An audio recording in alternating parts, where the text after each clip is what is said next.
احمد اور سلیم ایک ہی گاؤں میں پیدا ہوئے اور بچپن سے لے کر جوانی تک ایک دوسرے کے ساتھ رہے۔ ان کی دوستی اتنی گہری تھی کہ گاؤں کے بزرگ بھی ان کی مثالیں دیا کرتے تھے۔ احمد ایک کسان کا بیٹا تھا جو زمین کی محبت میں جکڑا ہوا تھا اور قدرت کے قریب رہنا پسند کرتا تھا، جبکہ سلیم ایک درزی کے ہنرمند ہاتھوں کا وارث تھا جو نفاست، مہارت اور جدیدیت میں دلچسپی رکھتا تھا۔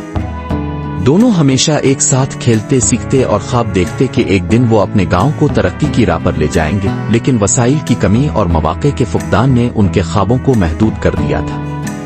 احمد کو ہمیشہ یقین تھا کہ محنت اور سچائی سے کچھ بھی حاصل کیا جا سکتا ہے، جبکہ سلیم کی سوچ زیادہ حقیقت پسندانہ تھی۔ وہ جلد کامیاب ہونے اور آسان راستے تلاش کرنے کا قائل تھا۔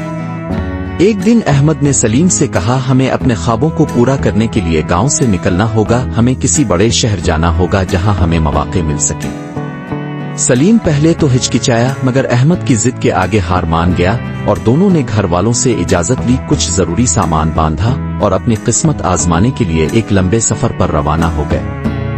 شہر پہنچتے ہی انہیں اندازہ ہوا کہ یہاں زندگی گاؤں سے بالکل مختلف ہے، ہر کوئی اپنی دوڑ میں لگا ہوا ہے اور کسی کو دوسرے کی پرواہ نہیں، لیکن دونوں نے ہمت نہ ہاری اور کام کی تلاش میں نکل کھڑے ہوئے۔ احمد کو ایک امیر آدمی کے باغ میں مالی کی نوکری مل گئی، جہاں اس کا کام درختوں اور پودوں کی دیکھ بھال کرنا تھا، جبکہ سلیم نے ایک مشہور درزی کی دکان پر شاگردی اختیار کر لی اور جدید طرز کے کپڑے سینا سیکھنے لگا۔ شروع میں سب کچھ ٹھیک چل رہا تھا، دونوں محنت کر رہے تھے اور شام کو ایک ساتھ بیٹھ کر اپنے خوابوں کے بارے میں باتیں کرتے، لیکن وقت کے ساتھ ساتھ آزمائشیں بھی آنا شروع ہو گئیں۔ احمد اپنے کام میں مہارت حاصل کر چکا تھا اور باغ کے نئے طریقے سیکھ چکا تھا۔ اس نے وہاں ایسے نئے پودے لگائے جو کم پانی میں زیادہ پھل دیتے، جس سے اس کے مالک کو کافی فائدہ ہوا۔ لیکن سلیم کا ذہن صرف اپنی ترقی پر تھا، وہ چاہتا تھا کہ جلد از جلد امیر بن جائے، اور جب ایک دن ایک چالاک تاجر نے اسے بڑی رقم کی پیشکش کی کہ وہ صرف اس کے لیے کام کرے اور کسی اور کو اپنی خدمات نہ دے، تو وہ سوچ میں پڑ گیا۔ اسی دوران احمد کے باغ میں ایک بڑا حادثہ پیش آیا۔ رات کے اندھیرے میں کسی نے باغ میں آگ لگا دی، سب کچھ جل کر خاک ہو گیا اور احمد بے روزگار ہو گیا۔ وہ مایوس ہو کر سلیم کے پاس پہنچا تاکہ اس سے مشورہ لے کہ اب کیا جائے، مگر عین اسی وقت سلیم کو تاجر نے دوبارہ پیشکش کی کہ اگر وہ اپنے دوست کو چھوڑ دے اور صرف اس کے ساتھ کام کرے تو وہ اسے بے تحاشا دولت دے گا۔ سلیم کے دل میں لالچ اور دوستی کے درمیان جنگ چھڑ گئی۔ وہ احمد کی حالت دیکھ کر ہمدردی محسوس کر رہا تھا، مگر تاجر کی پیشکش بھی دل کو لبھا رہی تھی۔ آخر کار اس نے اپنے مفاد کو چنا اور تاجر کا ہاتھ تھام لیا۔ احمد کو صاف کہہ دیا کہ وہ اس کی مدد نہیں کر سکتا اور ہر انسان کو اپنی زندگی خود بہتر بنانی چاہیے۔ احمد کی آنکھوں میں آنسو آ گئے، وہ بھاری دل کے ساتھ وہاں سے چلا گیا اور سوچنے لگا کہ دوستی جو ہمیشہ ہر آزمائش پر پورا اتری تھی، آج دولت کے سامنے ہار گئی۔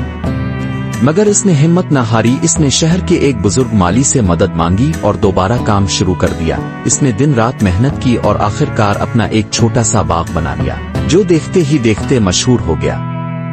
دوسری طرف سلیم اگرچہ امیر ہو چکا تھا، مگر اندر سے بے چین تھا۔ اسے لگنے لگا تھا کہ وہ سب کچھ پا کر بھی کچھ کھو چکا ہے۔ اسے اپنی بے وفائی پر شرمندگی ہونے لگی، مگر غرور اسے احمد کے پاس جانے سے روک رہا تھا۔ لیکن وقت گزرنے کے ساتھ ساتھ اس کی بے چینی بڑھتی گئی۔ آخر ایک دن وہ احمد کے پاس پہنچا، مگر احمد نے اس سے نظریں پھیر لیں کیونکہ زخم ابھی تازہ تھا۔ سلیم نے آنسوؤں کے ساتھ کہا، احمد میں نے غلطی کی، میں نے دوستی کے بدلے دولت خرید لی، مگر مجھے خوشی نہیں ملی، کیا تم مجھے معاف کر سکتے ہو؟ احمد نے تھوڑی دیر سوچا، پھر کہا، دوستی ایک ایسا رشتہ ہے جو دولت وقت سے ختم نہیں ہوتا، مگر اعتماد ایک بار ٹوٹ جائے تو اسے جوڑنے میں وقت لگتا ہے۔ سلیم نے سر جھکا لیا اور کہا، میں اپنی غلطی سدھارنے کے لیے تیار ہوں، کیا ہم اپنے خواب کو دوبارہ زندہ کر سکتے ہیں؟ احمد نے سر ہلایا اور کہا، اگر تم سچے دل سے ساتھ دو تو ضرور۔ یوں دونوں نے دوبارہ محنت سے اپنے کاروبار کو آگے بڑھایا اور ثابت کر دیا کہ اصل کامیابی پیسے میں نہیں، بلکہ سچی دوستی، اخلاص اور محنت میں ہے۔ اس کہانی سے ہمیں سبق ملتا ہے کہ دولت وقتی خوشی دے سکتی ہے، مگر حقیقی خوشی سچے رشتوں میں ہی ملتی ہے، اور سچی دوستی آزمائشوں سے گزر کر مزید مضبوط ہوتی ہے۔ اگر نیت صاف ہو تو ہر رشتہ دوبارہ جوڑا جا سکتا ہے۔